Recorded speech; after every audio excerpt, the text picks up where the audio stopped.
Murray's mother has admitted she often gets herself into trouble for speaking up for women's rights and equality, as she called for changes to be made to tennis elitism problem. Judy Murray, who has been a passionate supporter of her two sons throughout their respective tennis careers, is delighted to see more female tennis coaches making their way into the game, but thinks high costs are making it difficult for parents to support their children to play the game.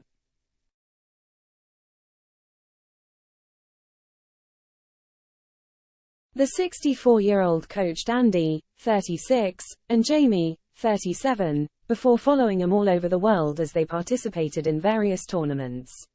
While Andy has enjoyed his own period of domination of the men's singles game, winning 3 Grand Slam titles, Jamie has been a successful doubles player over the past 2 decades.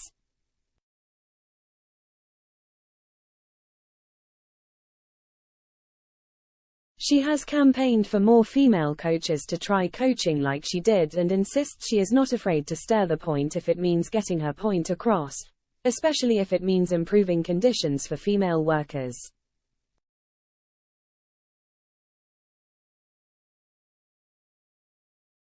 Those of you who know me know that I like to raise awareness of certain things and often get myself into trouble doing so, particularly on the female side, and the need for more women in the workforce, the need for more equality of opportunity in the sporting world in general, Ms. Murray said, as per The Independent.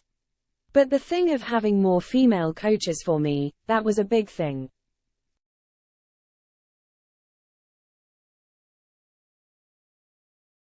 Ms. Murray, speaking at the Henley Literary Festival after the release of her novel The Wild Card, which looks at the haves and have-nots in the tennis world, has also been candid in her assessment of the spiraling costs in grassroots tennis.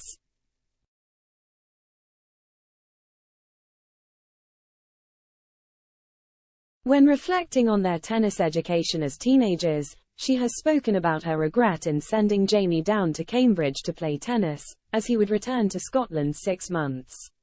And Judy recognizes that without a huge effort from parents, taking kids to their tennis games across the country, paying for lessons and equipment is a much more difficult job than if they were to play in team sports.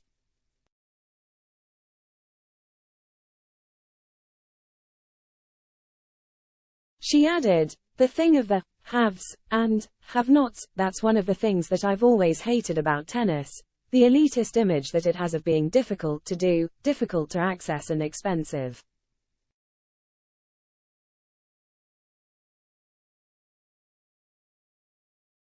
I am very aware that when you start to progress through tennis, it is very, very expensive, she added. Because when you outgrow your own catchment area, for us, our catchment area of Scotland, you have to travel down south, the costs are huge. The time commitment is huge. And not everybody can afford to do that with their kids.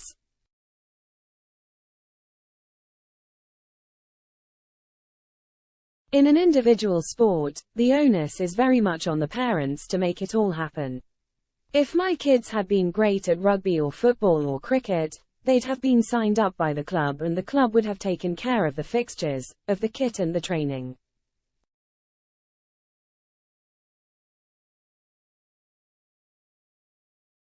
They'd have been paid a salary, paid bonuses, and I would have been completely anonymous in the background, driving the car maybe once in a while. But in something like tennis and I guess golf, the parents had to make it all happen.